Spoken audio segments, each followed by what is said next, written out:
একদা এক বন কচ্ছপ ও খরগোশ একসাথে বসবাস করত।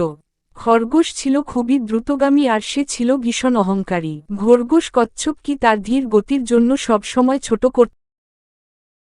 তুমি এত ধীরে হাঁটো, আমার সঙ্গে দৌড়ে যদি যেত আমি আমার নাম পাল্টে ফেলবো। আমি কখনো এত ধীর গতি প্রাণী দেখিনি কচ্ছপ ভাই।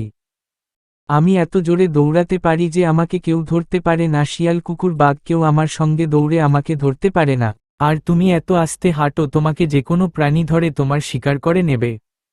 দ্রুত হলেই জয়ী হওয়া যায় না, তুমি চাইলে একটা প্রতিযোগিতা হয়ে যাক আগামীকাল, তখনই বোঝা যাবে কার কত গতি। ভাই খরগোশ, তুমি খুবই অহংকারী হয়ে গেছো।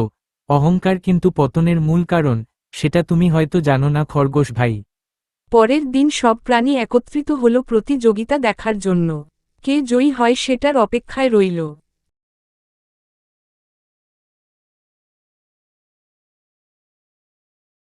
খরগোশ এক দৌড়ে অনেক দূর এগিয়ে গেল। সে ভাবল এই কচ্ছপের পৌঁছতে ঘটার পর ঘন্টা লাগবে, এই সুযোগে আমি একটু ঘুমিয়ে নিই। অন্যদিকে কচ্ছপ ধীরে ধীরে এগিয়ে চলেছে। ক্লান্ত হলেও থামেনি। ঘুম থেকে উঠে দেখে কচ্ছপ ফিনিশ লাইনের খুব কাছাকাছি। কিন্তু ততক্ষণে অনেক দেরি হয়ে গেছে, কচ্ছপ ফিনিশ লাইনের কাছাকাছি। সবাই চিৎকার করে বলছে, জয় হোক ধৈর্যের কচ্ছপ জিতেছে।